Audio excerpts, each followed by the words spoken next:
Mentless. Testing, testing. You hear me?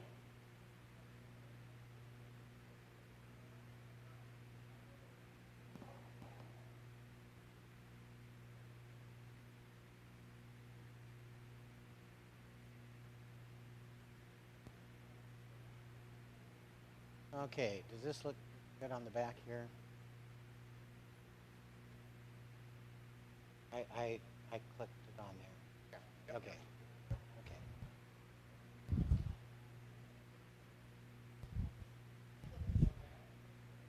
I don't know why they're all moving forward because I'm going to have.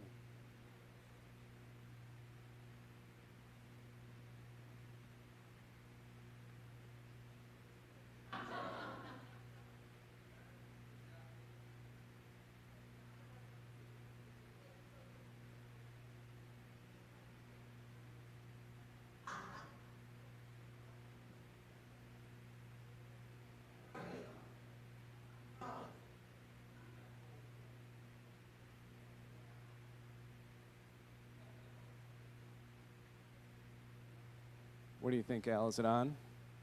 How's the sound? Sandy, how's the sound back there? All right, that's good. All right, well, welcome everybody. It's 6:04. I think that's my standard operating procedure. I'm always 4 minutes late. Julie says, you need to get up there at 9 o'clock and get going. So thank you for your patience, and thank you for coming tonight. Beautiful Friday night.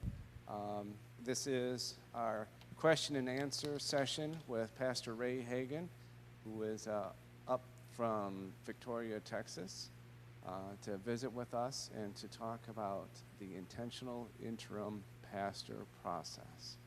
I recognize some of you from last night. Thank you for coming to that session. Without further ado, I will, you're already mic'd. I don't have to give you the microphone. Nope. We'll just let you take Just over. the blue marker. Howard has it. He is the keeper of the blue marker. All right, you're all set up. I'll warn you, I have been known to throw these things at people, either because they've been mouthing off or because they've been so. I'm Pastor Ray Hagan. I so much appreciate you allowing me to be here these couple of days. You have a beautiful city, and we have been very impressed with that. And all the people that we've had the opportunity to talk to, I can just tell that you are a people that God wants to be blessing, and he has blessed. And so this has been exciting for us to be here. I know my wife, Leticia, beautiful lady back there in the red, in the yellow. We have both very much appreciated all the things that we've seen. And so thank you for having us. And I know that this is kind of a challenging time for you all to be in transition between one pastor leaving and, well, when, where, and how are we going to get another pastor? So what I would like to do is, first of all, maybe explain to you a little bit about what an intentional interim process is. And then after that, maybe do one or two little things, and then just open it up for any questions that you all might have. So what is an intentional interim pastor? The important word there probably is intentional, because you all have a transition right now. There is an interim going on right now, right? The question is whether you're going to use this interim time between the last pastor you have and the next pastor you get.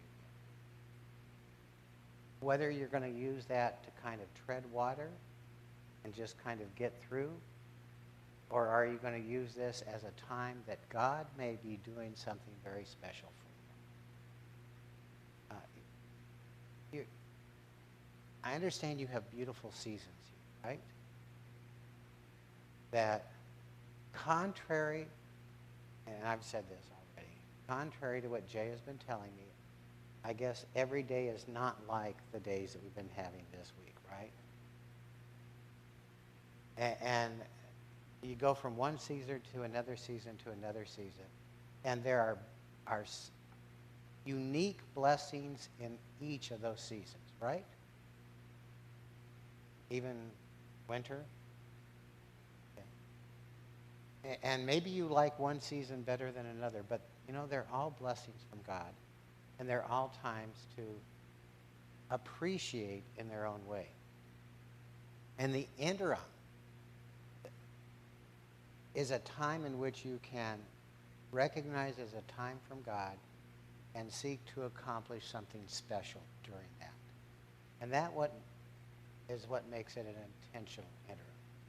So you're not just in a hurry to go from what was to where we're going to be, but you're really trying to use this period as a time in which you're open to what God is saying to you and leading you and trying to accomplish in you.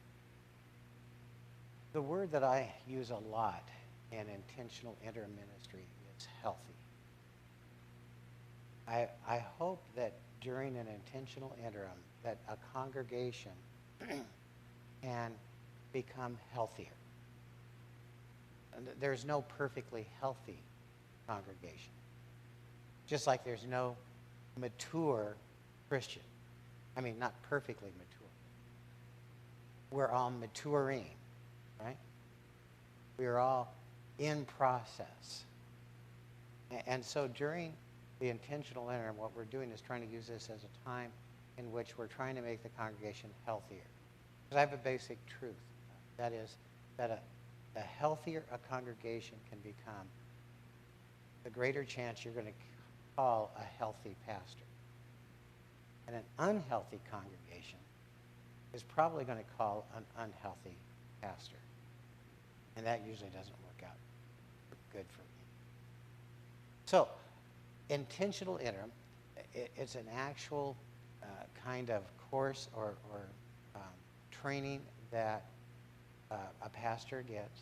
When I went through intentional interim pastor ministry course, I was the youngest one there at 58 years old. I'd already had 35 years of ministry.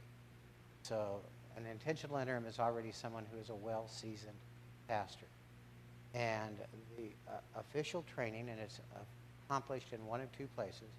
There's the Intentional Ministry Conference, which is a pan-denominational training program and conference of intentional ministers. So that's Methodist, Baptist, Lutherans, everybody. And then there's also a NALIP, National Association of Lutheran Interim Pastors. And you can get training through either one. They cover the same basic type of material. Obviously, the NALIP training is a little bit more geared towards the polity that we find in Lutheran churches and the kind of ministry and theology that we have in it. The training is a one-week resident program where you know how to be a pastor, but you learn a lot of the things about what is special about a church in transition. And you're introduced to this process of 3 phases that we go through. Then we go through, after we're there for a week, and we go back to our church, our lives. At the time, I was still in my tenured congregation. I'd been there for about 8 years already. We have kind of a field training. So we have a number of exercises that we go through. We're assigned to a mentor who is a trained interim pastor, and we work with that mentor during those 6 months, and then we go back for another 1 week resident training program. And then we hit the road. There are 2 kinds of intentional interims. There are those kind of intentional interims who stay basically within their own locality. So They might live in one town and they'll go up to maybe 100 miles away. And they're basically commuting to that congregation. Then there are people like me who, we have a home someplace. My home is now in Bastrop. We just built it. We haven't quite moved in entirely, and we are willing to kind of go anywhere the Spirit leads us. So Alpena is a long way from Bastrop, Texas, which is right outside of Austin. But we like the challenge. We like the adventure of new places. So that's kind of how we are. So what does an intentional interim look like? I think the first thing to understand is an intentional interim is not where a pastor comes in and tells you all what you're supposed to do. Doesn't come in and say, okay, you guys have to change this. This is your problems. This is how you fix it. Now do it. It's not going to come in with answers. It's going to come up with a process. The process begins with the formation of a transition team. The transition team is appointed by the congregation. Now, whether it's the council that appoints it or the congregation nominates people and votes on them. I mean, I've served in 4 intentional interims, and each one of the 4 have appointed this in a different way. All I do is say, give me a team, and then they come up. So that immediately tells you that this is your process. It's not mine. It's your process. Then I will help the transition team as we go through each of the 3 phases. I work with them and lead them, and then they turn around and lead the congregation in understanding and identifying and deciding the appropriate things during each of those phases. So the first phase is looking at the history of the congregation. What are the great things that have been happening? What are the things that have been successful in the congregation? What are the things that we want to be building on? As well as, what are the things that kind of have blown up in our face? What are the difficulties we've had? What I like to say is, what are the skeletons in the closet? What we're looking for is trying to get rid of any obstacles that are there that will keep a new pastor from being successful. The way I look at it also is that when you deal with these issues, you're kind of probably going to get muddy or bloodied. And that's what my job. Intentional interim is to go through those things so that when the new pastor comes, they can start with the congregation both having kind of a fresh, clean slate. So we look at what has been going on. What is the good things? What are the difficulties? So that, as I like to put it too, so when the pastor comes, he doesn't have to work on issues and use up all of his silver bullets, all of his goodwill, and then be left with, troubled relationships. The second phase is then where we start moving forward and looking to the future. And especially in terms of determining the vision or the mission that God has for the church. This is a little bit tricky because typically when congregations go through a visioning process, the first question people start saying is, well, what do you think the vision should be? What do you think the vision should be? What about you and you and you? And the problem with that is, whose vision should it really be? For Resurrection Church, who should really have the vision? God. It really should be God's. And so through this process, what we want to do is, first of all, understand the unique situation of the church. I think that you can tell whether a church has done their homework or not if they come up with a vision or a mission statement that looks like any other churches. They haven't done it yet. Because you see, Resurrection Lutheran Church is a unique body of saints. You have a unique history. You have, to some degree, unique doctrine, beliefs. You have a unique structure. More than that, you live in a different community than any other LCMC congregation. And so your ministry might be geared in a different way than any other LCMC congregation. So the key here in determining this vision or the mission of the church is trying to connect what is unique about us, what is special, and connect that to what is God saying about us, what is God wanting for us. I believe this is essential before you get into phase 3, which is determining the staffing and the qualities that you need.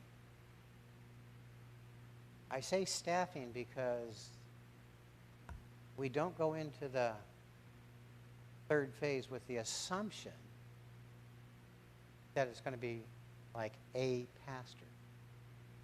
It might be a pastor. Now, if it's a larger congregation, they might think, okay, we're going to call it a pastor and an associate pastor. That might not be the case. You might need a pastor and a director of youth, or a pastor and a director of music. Or you might have a situation where a church realizes they need to have a school, and you need a pastor and a director of education. You see what I'm saying? So we kind of leave that door open. But all of this really becomes contingent on the vision. I'm a firm believer that a congregation needs to receive the vision from God before they call the pastor. What happens too often, what I've observed, is a congregation will say, okay, we need a pastor. Well, oh yeah, we're supposed to have a vision, so let's call a pastor, and that pastor will bring us the vision. Because that's the pastor's job, to be the leader, so he's going to come and he's going to give us the vision, right? And you have in your call documents, and you say, we want you to come and be God's visionary for us. And the pastor shows up, and he goes, man, this is exciting because I get to bring the vision from God to these people. And he comes in and he goes, okay, this is the vision that God has given to me. We are going to be the theological center of Michigan. And the church says, nah. That doesn't sound like what we want to be doing. And then what happens? The pastor is frustrated. The congregation is frustrated. So I really believe that the congregation has to have a good sense of their identity before they can call pastor. So this is kind of the overview of this. Now, kind of the beautiful thing of this is that once you go through these 3 phases, then you go into the calling of the pastor. The neat thing, as I was saying, is that you've already done about half the work that a call committee has to be doing. Because a call committee has to figure out, okay, who are we? Where's our community? Doing all the demographic stuff. Well, what are the qualities that we're looking for? What are the staffing? So half the job is already done before you get there. So the call process ends up taking a lot less time. The other advantage to this is a pastor will be much more likely to accept a call if they know the congregation has been through such a process, that there are no hidden skeletons in the closet. You know, congregations can have literally skeletons. One of the congregations I served as an intentional interim, about 12 years before, they had a member who went home one day, killed his wife, killed his children, killed his mother, left town. About 10 years later, what's that movie, that TV show, American's Most Wanted or whatever? This was on the West Coast. About 10 years later, they showed him, you know, on that show. Somebody in Colorado said, you know what, I think my next door neighbor is in. He was caught and taken back. That's what I call a skeleton in the closet. I hope you don't have any skeletons like that. But you see, that was something that was an obstacle for that ministry, because people in the town always referred to that church as the church whose husband killed his family. That's not the identity that she wants to have. So one of the things that we had to deal with was, how do we change the identity of that church, that community? And we didn't change the name of the church. But it was a tough process. So the pastors are going to be much more likely to know that you've dealt with issues, that you have a clear sense of your vision. One of the other congregations I served, a pastor left under less than ideal situations. Let's just say they had the call committee formed before he was out of town. And they formed a call committee, LCMC congregations. They put the profile on the website. Within a month, they had a dozen types of, applications. They very quickly eliminated about 10 of them. They kind of eliminated themselves. This was a church that has a preschool, right? One of the candidates, in their initial phone interview with that candidate, he said, you know, I don't like children very much. Check him off. But that wasn't the good one. The good one was the pastor candidate who said, yeah, I don't like people very much. Truth be told, all of us pastors can say that at one time or another. Any of you remember the Peanuts cartoon strip? You know, Linus one day is speaking and he says, you know what? I love humanity. It's people that I can't stand. So, but that's not a good thing to say in an interview. Check him off. So they were left with 2 candidates. This is one meet within a month after their old pastor left. They got to a more in-depth phone interview with these 2 candidates. And then they asked them a bunch of questions. They said, do you have any questions for us? And each of the candidates turned around and said, what is the vision of your church? The call committee could not give them a clear. Both of those candidates, the very next day, independently, called the church office and said, please remove us. Because a pastor is going to want to know, what does the church see themselves being in the future? So these are things that are very critical and very much set the stage for us getting to the point where you can call a healthy pastor. Any questions about this process in and of itself? Yes, ma'am. Pardon me? How many you want to put? I usually say somewhere between 6 and 10. You want to have enough that you have a good representation of the congregation, but you don't want to have too many, because in today's busy world, sometimes it's very difficult to get 10 people together. Transition teams meet anywhere from once a month to once a week. congregation that I'm at right now, their transition team a month ago or so celebrated their 50th meeting together. So that's not the usual. But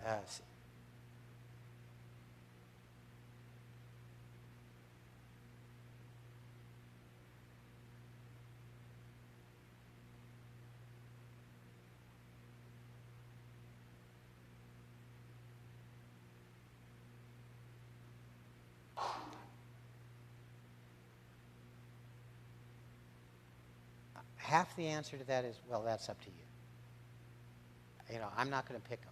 I don't know, you know, the intentional interim isn't going to pick them because they don't know the people. But what usually happens, though, is the council usually requests nominations or whatever. That's very typical. They'll say to the congregation, we're forming the transition team. If you know someone who would like to be on the transition team, you would like them to be on the transition team, or if you would like to be on the transition team, turn in a nomination. Then the council or whoever it is will go through the list, and this is where I do kind of get involved. I say, you know, is this a balance of the congregation? The congregation has 2 services. You know, I say, you know, do you have representation from the early service? Do you have representation from the late service? Do you have people who are younger? Do you have people who are older? Do you have people who are on one side of an issue? And do you have people who are on the other side? So I just ask those kind of questions.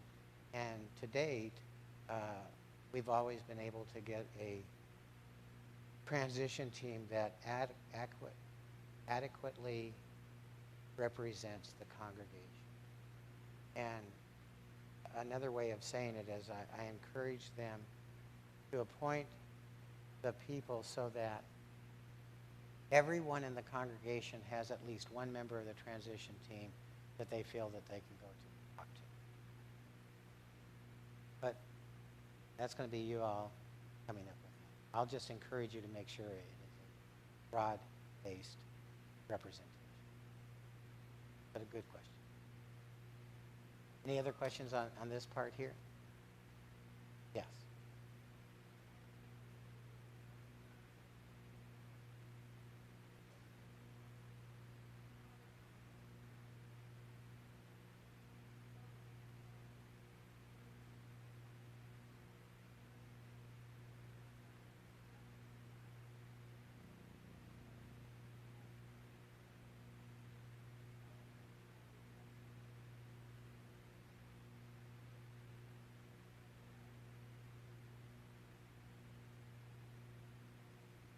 That almost might be happening back over here in the history. What are the things that really are our identity? Are we a church that thrives on sermons and Bible studies? No, is that our core identity?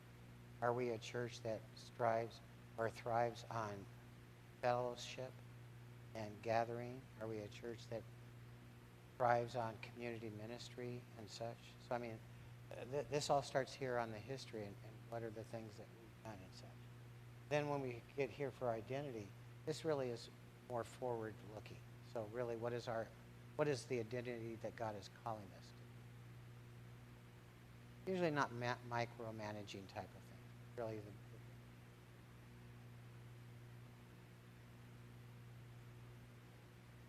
someone else on that? As long as it takes. Theoretically, they can go anywhere from 6 months to 3 years. I mean, I've heard of them going 3 years. The first 3 that I did, ironically, each lasted 15 months. The one that I'm at right now,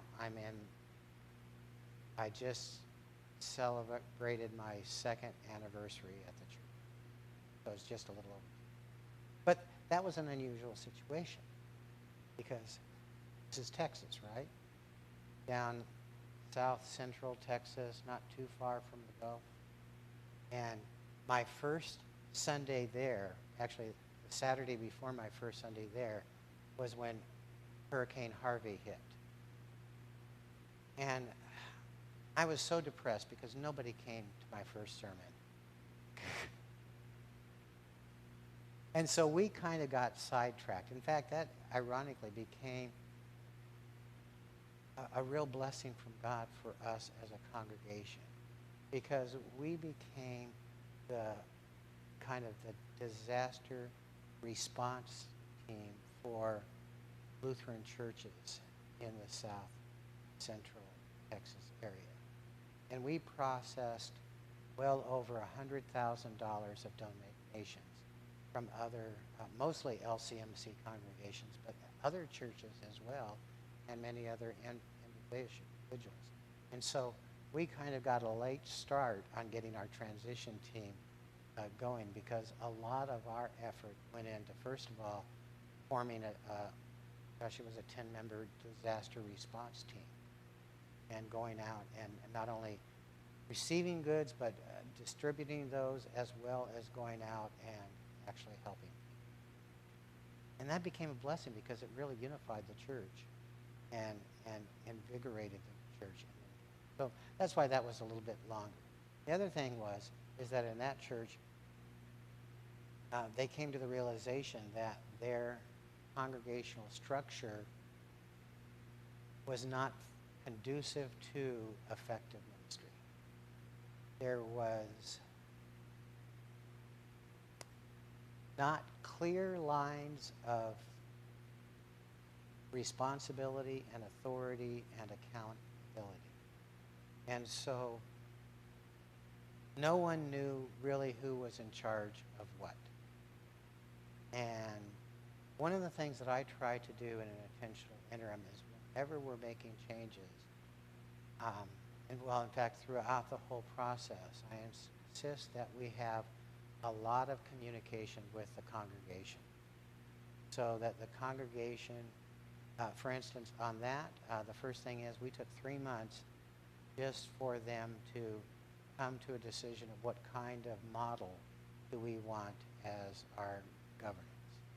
So I think we had a dozen meetings with the congregation for them to give input on what basic kind of model do they see would work best for them. And then we took 6 months.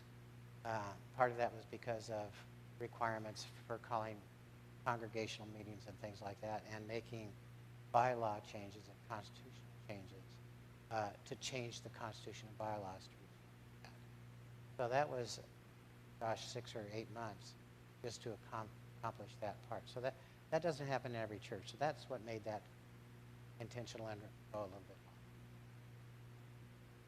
But like I said, probably about a year and 3 months is probably a typical. More questions on this? We can come back to this more. Let me just throw out one other little thing that's kind of an interesting thing to think of, and it's called the SWOT model. Has anyone heard of a SWOT model?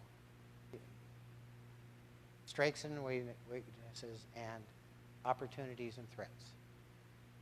And this is the kind of thing that one of the exercises that we might go through during an intentional interim ministry.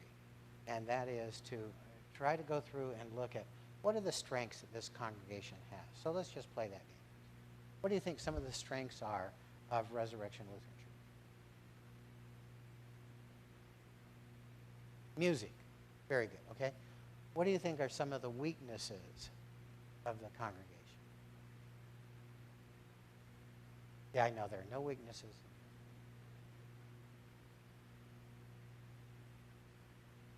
Communication, okay?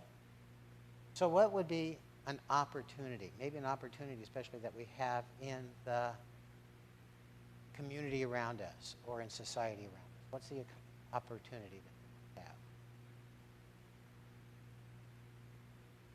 More disciples, okay? Let's clarify that one a little bit. So we go through this in more detail in an intentional interim, but what is the population of the area? How many of those are unchurched? Anyone have any idea? Lots.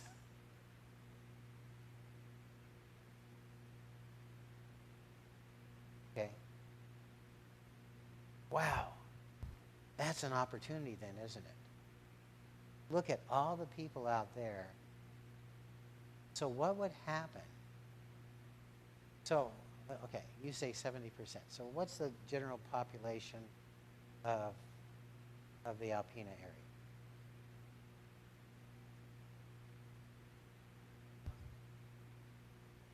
So let's say 30,000, right?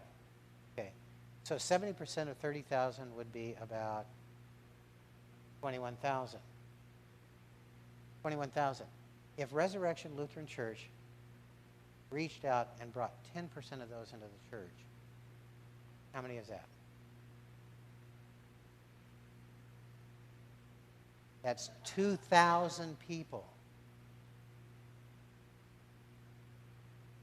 1 out of 10. That's all we're asking for. What was the almond growers? They were saying just 1 can a week?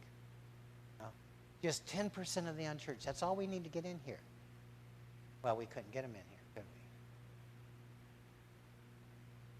You see, that's an opportunity, isn't it? What's the threat? What would be a threat? You don't have a building. Okay, that might be considered a threat. What's interesting is sometimes you can turn a threat or a weakness into a strength or an opportunity. So you don't have a building. Let's change that into a strength. We aren't encumbered with debt on a building and financial obligation. And we aren't spending all of our time in council meetings on who's going to fix the roof in the parking lot. So we are freed up to be doing ministry. So this is one of the kind of things that we might go through during this kind of a process. And understand, I believe that this is the kind of process that any congregation can go through in preparing themselves for their next pastor. And I guess that's what makes it an intentional interim, is are we intentionally going through steps that are going to better prepare us to be ready to call a healthy pastor and to become a healthier congregation. So, theoretically, do you need an intentional interim pastor?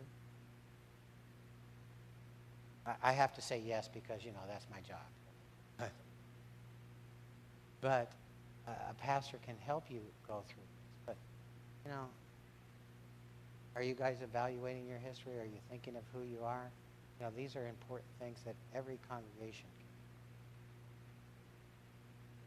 can. Okay, so those were the things I was just going to throw out to get us talking. So, ask any question. I'll give you any answer.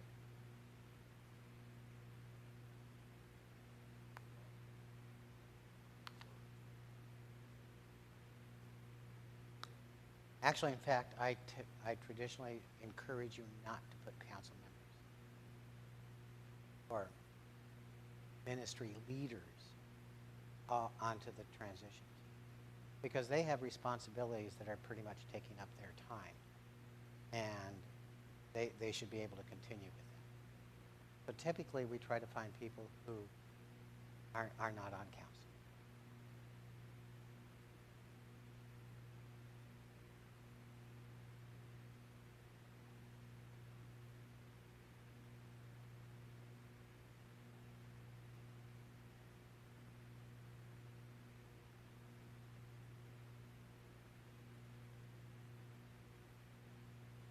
So the question is, you know, if you've all done some work on visioning before, like I know back when the church was created, such, do you need to do a complete rewrite?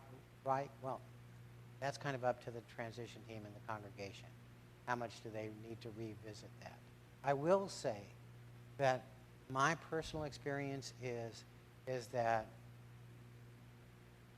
probably 95% of the vision statements that congregations have are inadequate. They're just too vague. Disciples making disciples. Sounds good, doesn't it? What does that mean? What does it mean? First of all, what does it mean to be a disciple? Secondly, how are you going to be making disciples? Actually, one of the churches I served, that was their vague vision. And they said, oh yeah, we don't need to rewrite our vision statement. I said, really? They go, no, we don't. I said, okay, so tell me this. First of all, how are you making disciples? Well, we have church service. People come and they're being made into disciples. You're shaking your head no. That's not discipleship, is it? We have a preschool, so we're making the kids are into disciples. Now you're teaching them about Jesus, yes, but are you teaching? So I explained, okay, discipleship.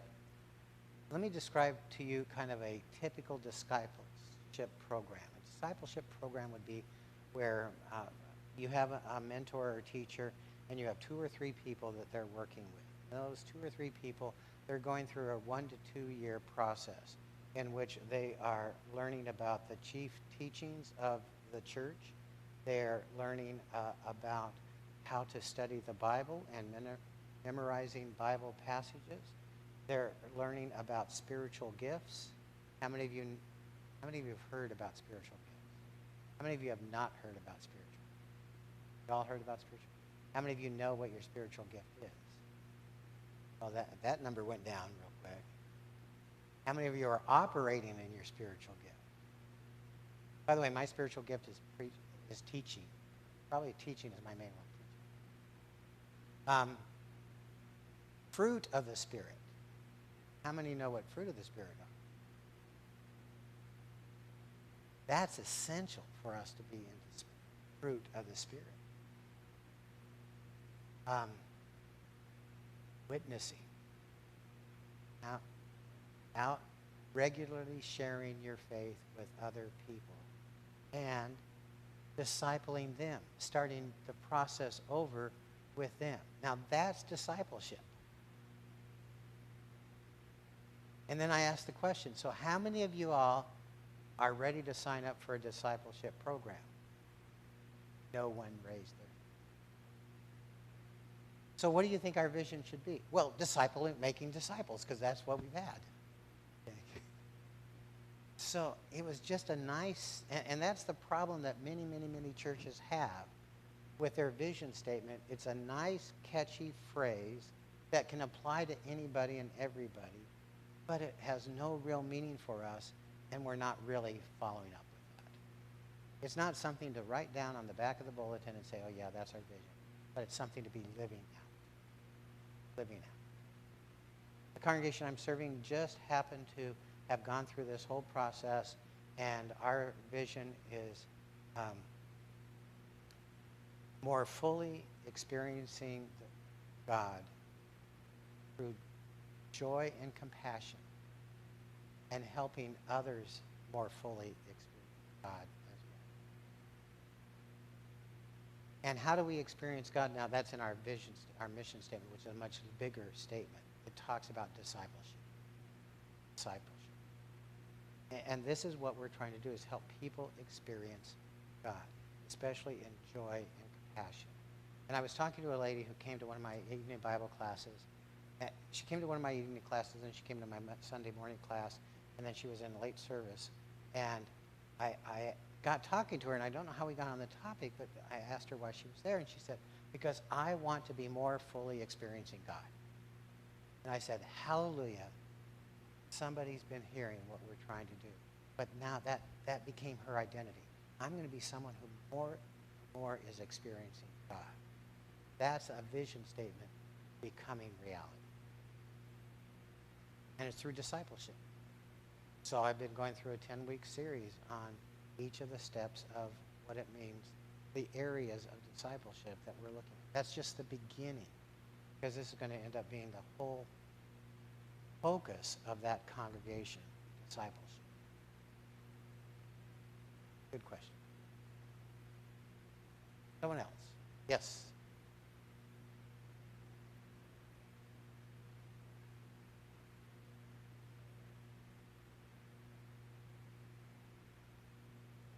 Do I? No, I don't, but I lead.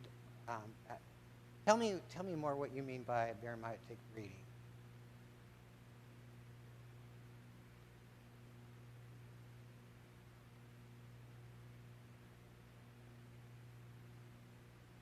Guidelines like what do you mean like a guideline?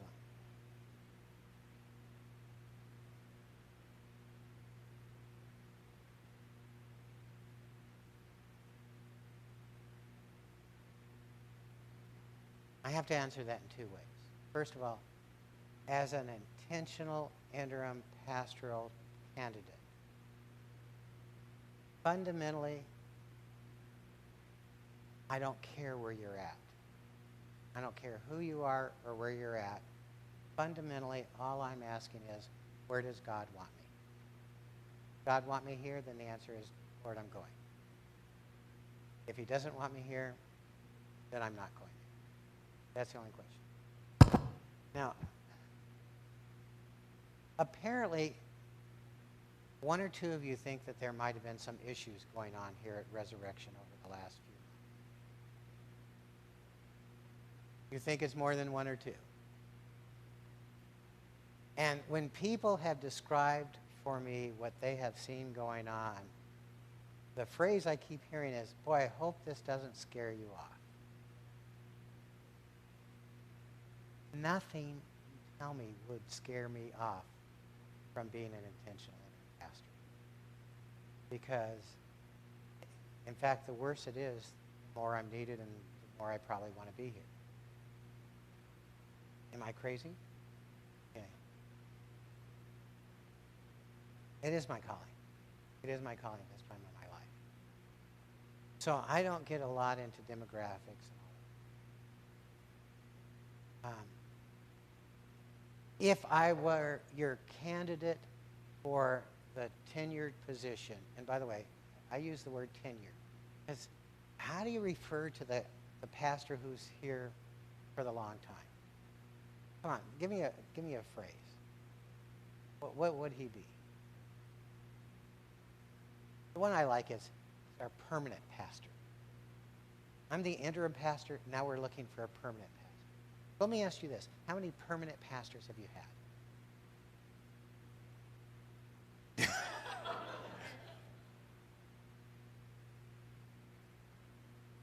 That's right. No one can ever be a permanent pastor, right? We're having a lot of fun with this at the church that I'm at right now, because apparently some people have said, well, I don't want to get involved until we get a real pastor. Like, what am I, chopped liver? You know, a real pastor? So I told them, fine, I'm looking for a real congregation. Now, at that time, I'm going to be looking at demographics a little bit more. You know, what the main one I'm going to be looking at is, what is the current attendance and in what direction has that been going? I want to know whether the church has been growing or whether it's declining. I want to know if it's growing, why is it growing? I want to know if it's declining, why it's declining. Because I need to know whether or not I can come into that situation and be minister. The other thing I'm really going to be looking at is vision. What do they see themselves as being? And do my particular gifts fit into them? So those are the kind of things that I would be looking at. By the way,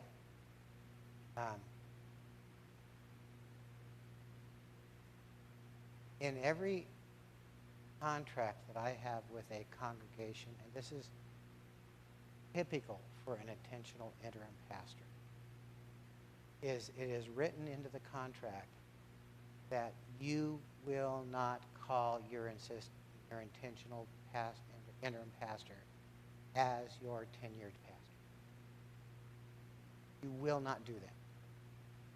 And if you do that, he will not accept. So it's just upfront given, this is not to be a candidate for your permanent position, your tenured position. Anyone have an idea why? There, that's a big part right there, conflict of interest. Anything else? Okay. Status quo, that's actually true. You know, you're comfortable with, hey, you know, he's not bad, you know. Doesn't put all of us to sleep every week, you know. We could probably live with that. Why don't we go ahead and just bring him on board forever and ever and ever. And rather than go through the real work of discovering who it is that God really is calling you to that. For me, I'll be real honest. Okay, not to brag. If I were to come here as an intentional pastor, you would love me. Every church I've served as an intentional has loved me. Because you see, I come in and I don't care what decisions you make. I just want you to make them in a healthy way. You want to paint the church green? Fine. You know, if you want to have church be a hollering, you know, festival, fine. You want to do away with music? Fine. Because you see, I don't have to live with those decisions because I'm out of here. The first day I'm here, I'm already thinking about the last day I'm going to be here. I don't have to live with those decisions. All I care about is that whatever decisions you make, it's a healthy decision.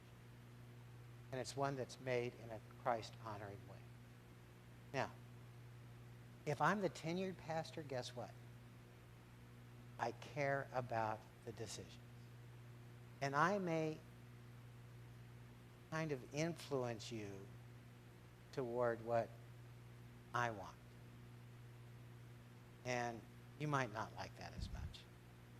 So what an intentional interim is in doing is different than maybe what the tenured pastor would be. So you don't, and that's a general rule as well. You don't ever call a vacancy pastor. You know, just one that you have doing in the supply, you don't call them as that tenured pastor position. Because, did you ever discover that when you were dating and then you got married, that people, when they get married, they change from how they were when they were dating?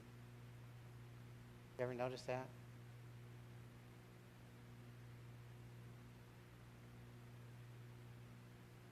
Why are all the wives hitting the husbands?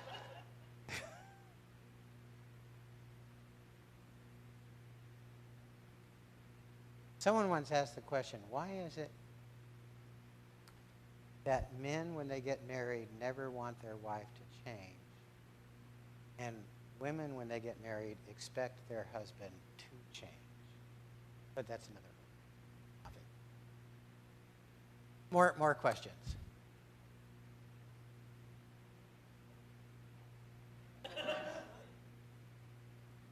Not only that, but she ran out on me.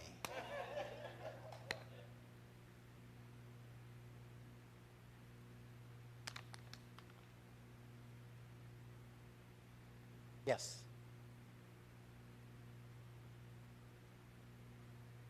Why do I like to do this? Two big reasons. I've spent almost all my life on the West Coast. I was born and raised outside of San Diego. Did my first 12 years of ministry in Northern California. Spent the next 20 some odd years in Washington State. So I'm a West Coast product through and but I like different places, and I wanted to see what different parts of the country were. In fact, I was on vacation and thinking about this, and the thought came up, you know, what if I could just go to a church someplace and be there for 1 year and then go to another church for a year. And I thought, churches usually frown on a pastor who comes in, takes a call to them, and then after a year says, okay, thank you very much, I've had fun, I'm going to leave now. But with intentional interims, they do like that. Come in, do your job, goodbye, nice having you. So that was one aspect. So I've never been in Michigan. When we were driving up here from Midland Airport there, I had no idea what Michigan was like. Although I've been in Alpena, but I still didn't know what Michigan was like because it was at the training center in January, minus 19 degrees. So I still didn't know what. So that was one thing. I wanted to see different things. And quite frankly, the second thing is, it just fits my talents. I love going into a situation and saying, okay, we want to discover the history of this church. Now, how are we going to do that? Because you see, I've never used the same processes. I've done this phase with every congregation. We've never used the same process because every church is different. Some of them are going to have a very long history. Some are going to have a shorter history. Some are going to have a very troubled history. Some are going to have very easy history. Some have had 3 pastors over the last 70 years. Some have had 3 pastors over the last 6 years. So, every situation is different, and I love the challenge of how do I go in and help the church do it. Coming up with a vision. Every church's vision is going to be different because every church is unique, and it is an situation. And I love the challenge of coming up with a unique vision for each congregation. So each of these things, it takes somebody who's very, very flexible, very creative, and I like doing those things. Thank you for answering. That's a good question. Anyone else? Yes, ma'am.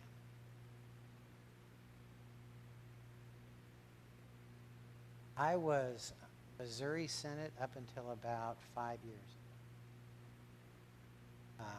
I served in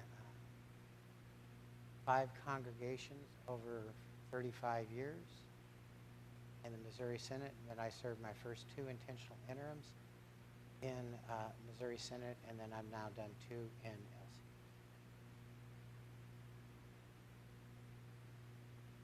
I was Lutheran.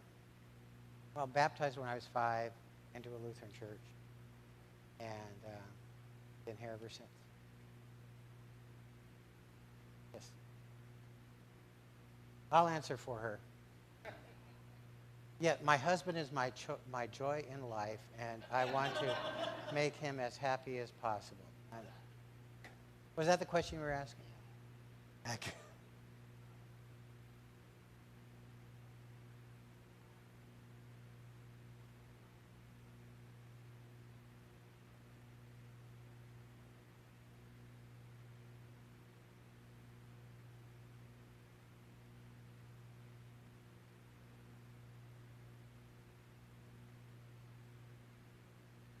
My wife has no problem with shopping.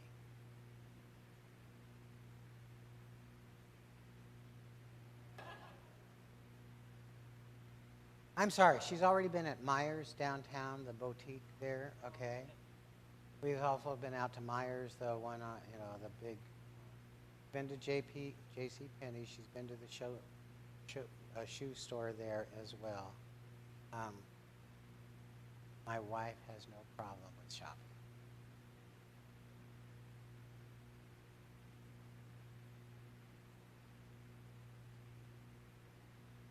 Well, there she is. Oh, she's running away. The other thing is my wife really loves to be involved in the church. So, I mean, that's where she, and by the church, I mean just with Christians. She goes anywhere and everywhere, and she makes friends from other churches and such like that, and gets involved anywhere and everywhere. So that's her passion, besides me.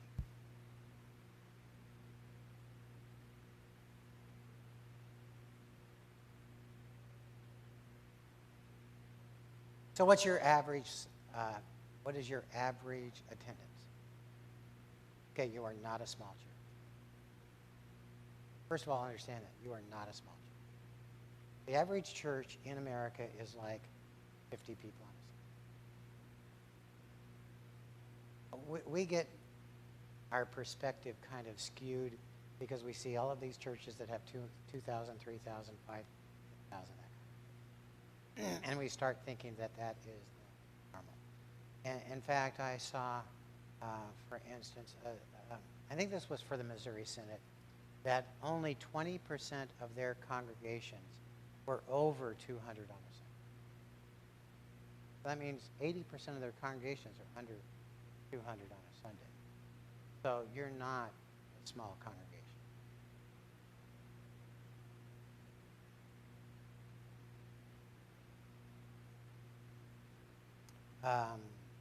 Two of the four were about 110 to 120 on a Sunday.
You want me to get into this?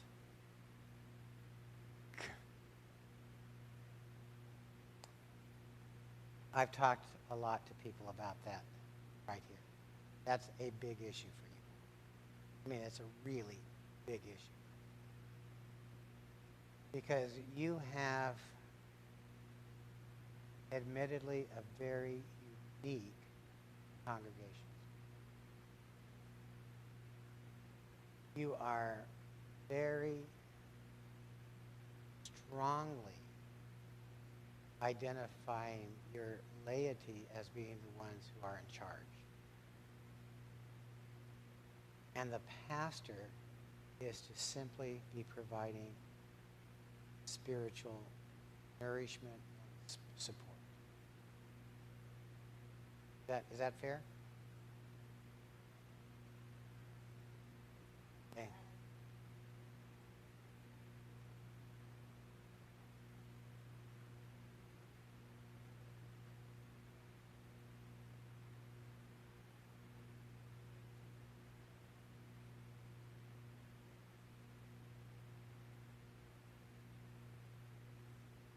This is something I believe the congregation needs to readdress. Now let me, okay, please listen to me. I'm not saying you have to change. I just think you should readdress it. You may readdress it and say, yes, this is who we want to be. And I'd say, praise the Lord. You may readdress it and say, you know what?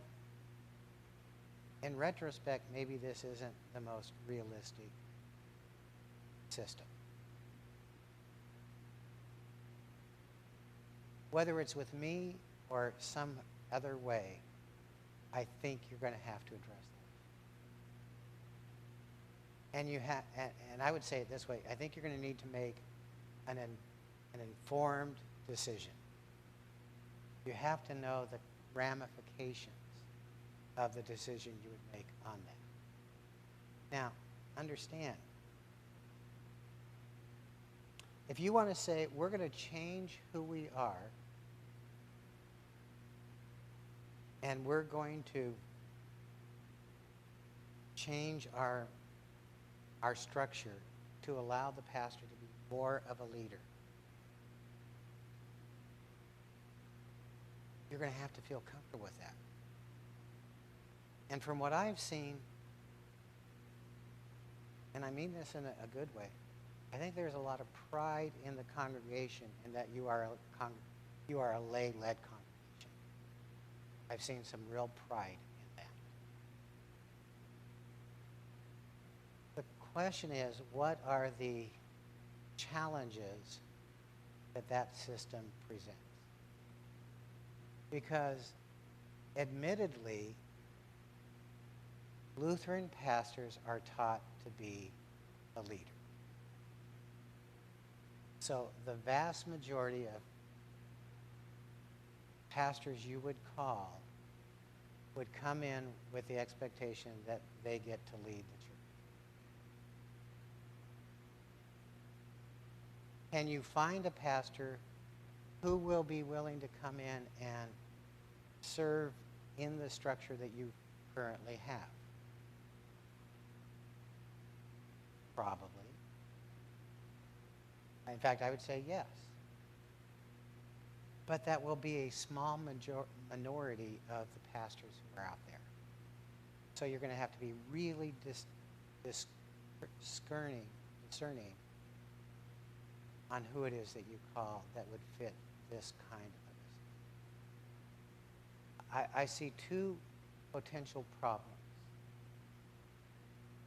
And quite frankly, by the way, I'm the kind of person who kind of speaks candidly, lay the cards on the table, that kind of thing.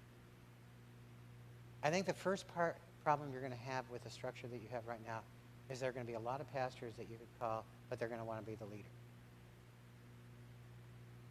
Want to be the leader. And I think that there are going to be other pastors that you can call, and this is the challenge, the potential problem. On the other side, you're going to find pastors who see this as a cakewalk and a semi-retirement, and they're going to come in, and yeah, they'll show up for Sunday morning worship and Bible studies, but they won't really be putting out the energy that you really need. You know what I mean?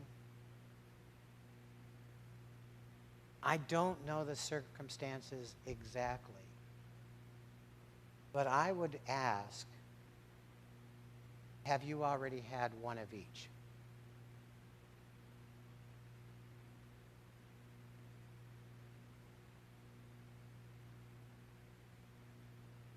I would ask if you've already had one of each.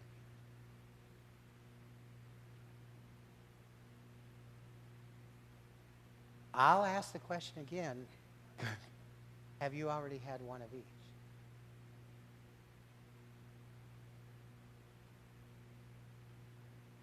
The last pastor, and again, I don't know, and I shouldn't say this probably.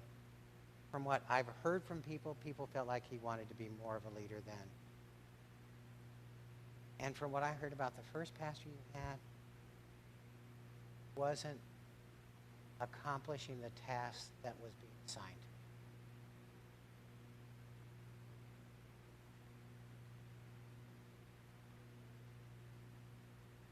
him. Well, that's the problem, you know.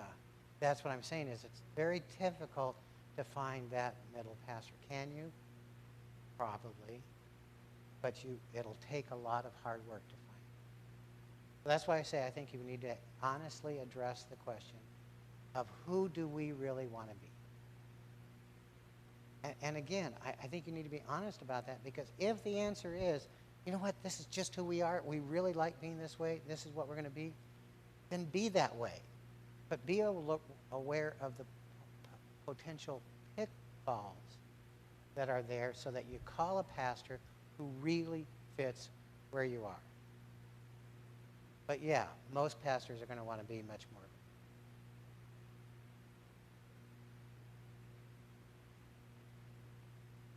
I could be happy being here as an intentional interim pastor.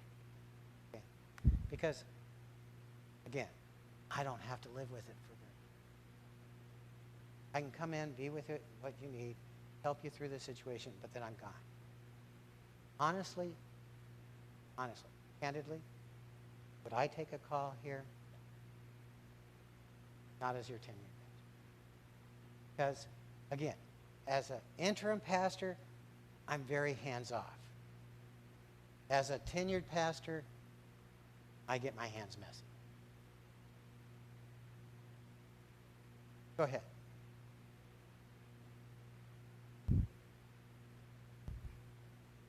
I'm sorry?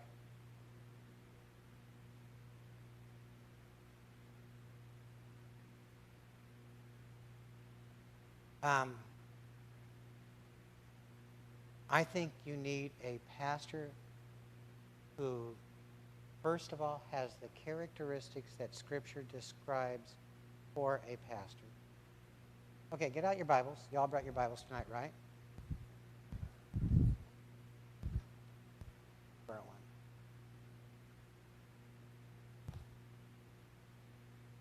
one. Let's see. What do I want?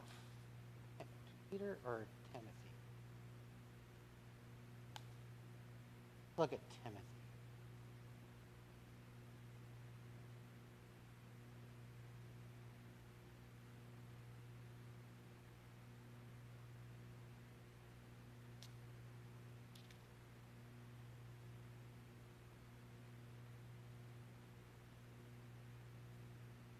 Timothy chapter 1.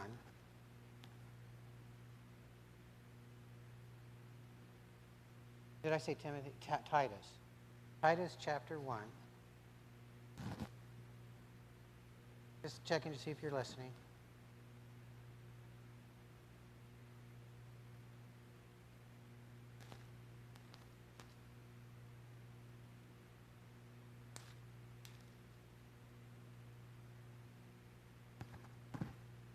Titus chapter 1, verse 6, an elder, by the way, a little interesting tidbit. Where in the Bible is a pastor mentioned? It's not. There are other terms that are used, like elder, overseer, bishop, things like that. Okay? So an elder must be blameless, faithful to his wife, a man whose children believe and are not open to the charges of living wild and disobedient. Fess up, how many of you ever lived wild and disobedient? Since an overseer manages God's household, he must be blameless, not overbearing, not quick-tempered, nor given to drunkenness, not violent, not pursuing dishonest gain.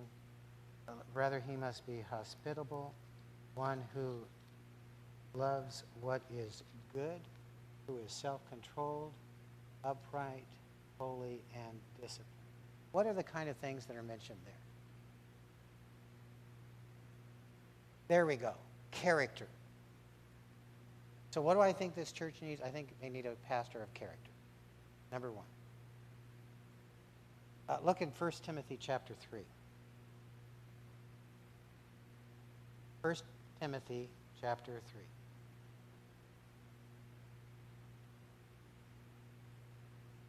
By the way, quick, tell me, what do you want in a pastor? This is a trick question. Okay. What are you looking for in a pastor? A leader. Leadership. Oh, I can see there's going to be healthy discussion on this whole topic.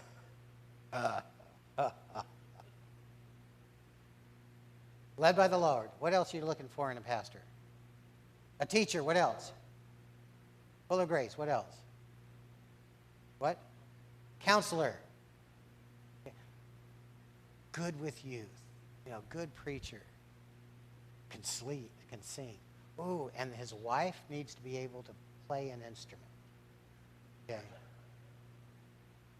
We tend to focus on abilities.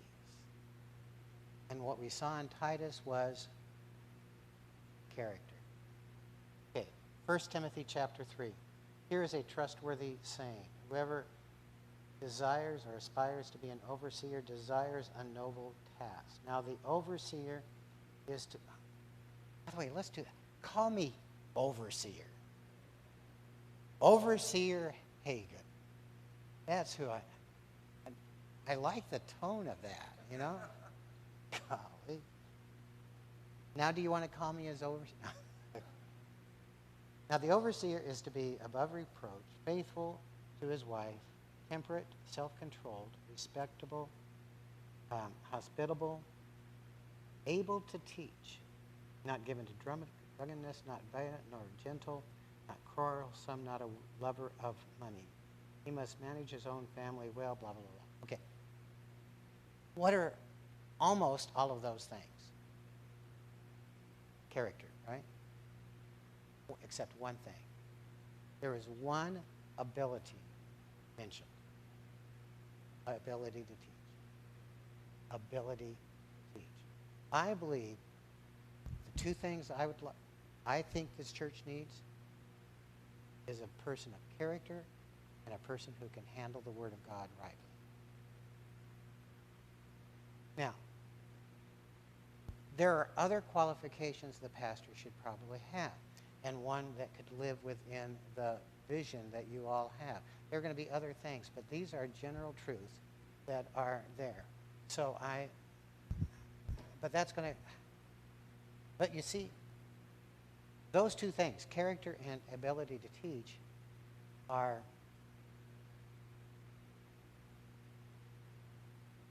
will fit in any system that a church has. Ability to teach. Now, I always find it interesting that whenever a church is calling a pastor, even an intentional interim, say, well, we want you to come in and preach. Was preaching listed in that list, by the way? But a teacher, yeah. Again, I'm going to be candid with you. Any pastor worth their salt can come up with one good sermon. I heard of a church who invited 3 pastors in on consecutive Sundays. And they got the same sermon 3 weeks in a row.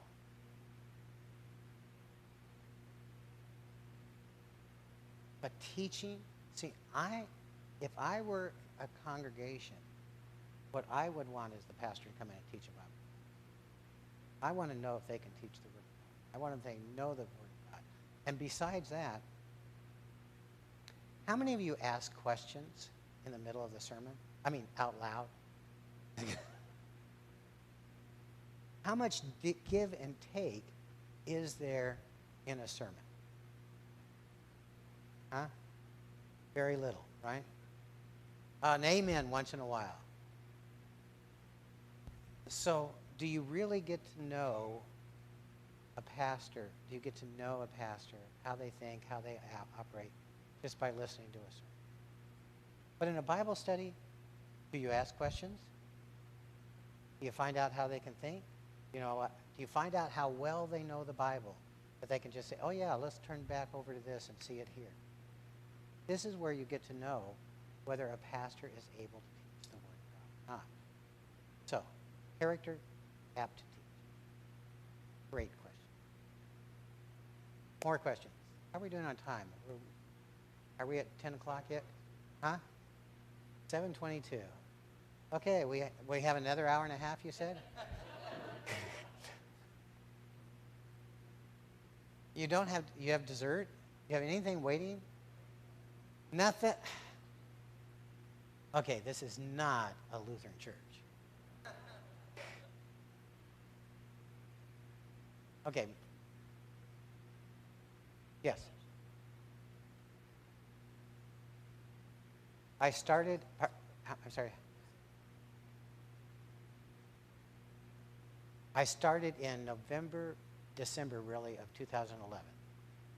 So I've been doing this almost 8 years now. I took some time off in between.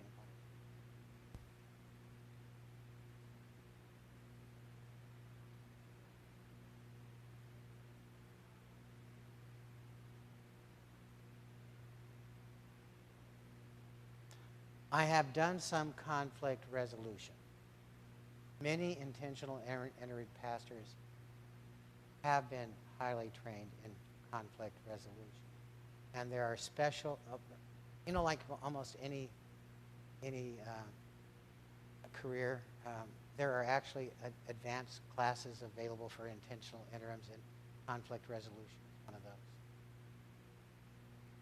Yeah, I've been there once or twice.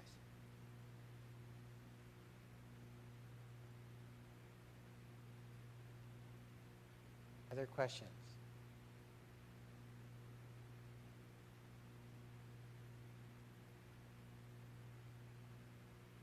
I had a district president who was a pain in the butt and became pretty much aggressive towards me.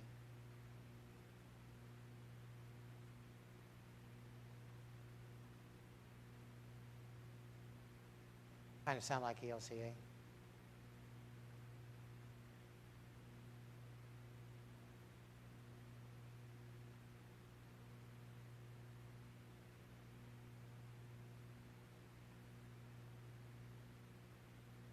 Oh, good question. An intentional interim pastor really wears two hats. He's the real pastor, preaching, teaching, doing whatever your constitution tells him to do, but then also leading the process. So you get, here's the cool thing, you get two for the price of one. Okay? You get the pastor, but you also get the consultant who comes in and helps you through.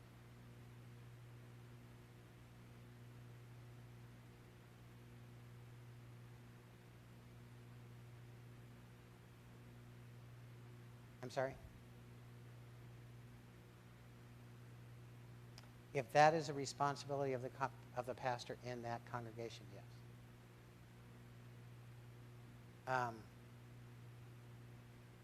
Which it has always been in every church I've served, that the pastor is a member of the council. I don't know, is the pastor a member of the council here?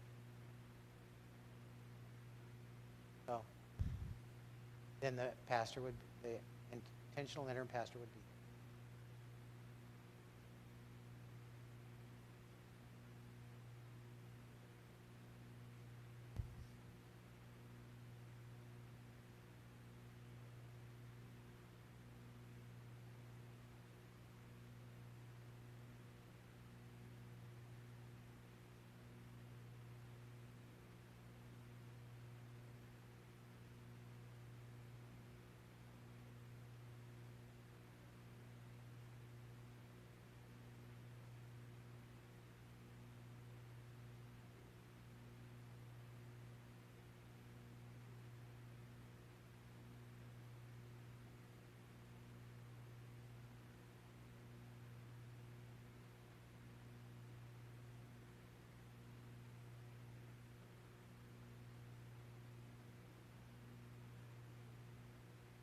Ooh, kitchen, I like to eat. You shouldn't have given that as an option.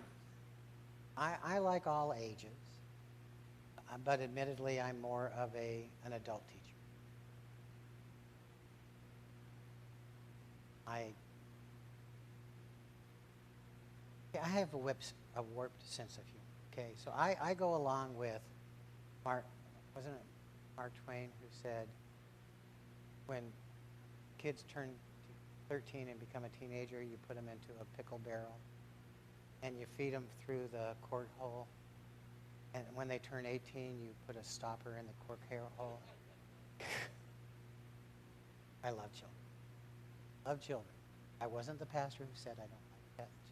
In fact, I had 3 teenagers at one time. My kids were 19, 16, 13. Yeah, but not all of them did. Yeah, they all made it too.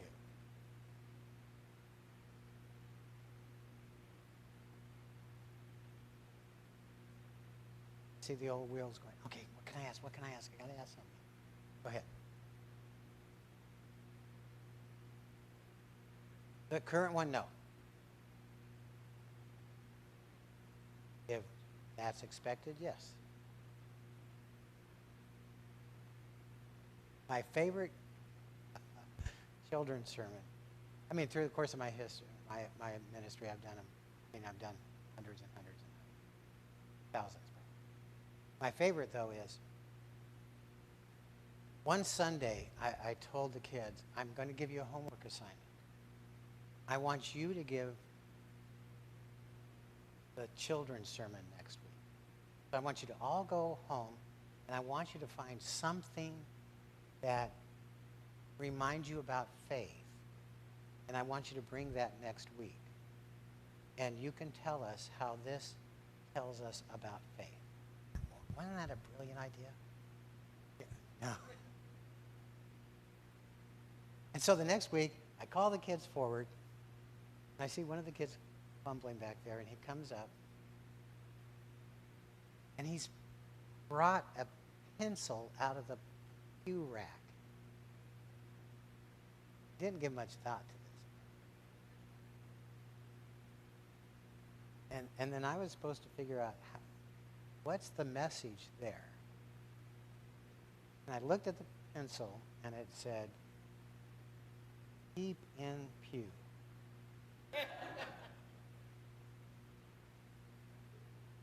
And I said, you know what? This is a brilliant demonstration of what most Christians think they should do with their faith, is keep it in the pew rather than taking it out into the world. And this is what we need to change. So, yeah, do they come back and bite you? You betcha. But isn't that fun? And don't you all love it when the kids put the pastor on the spot? Yeah, I know you guys. What else? Going? Okay.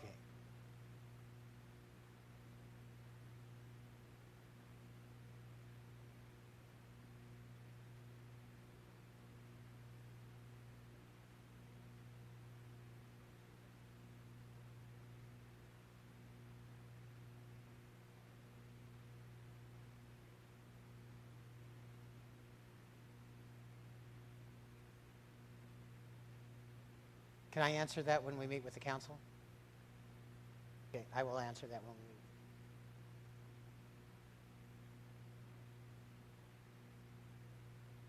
Going.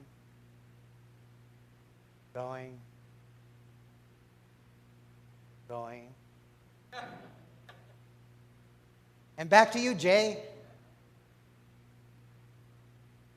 Al? Oh, there I am. Okay. Sorry, there is no Jell-O or casseroles or anything, but thank you all for coming. Thank you all for your questions.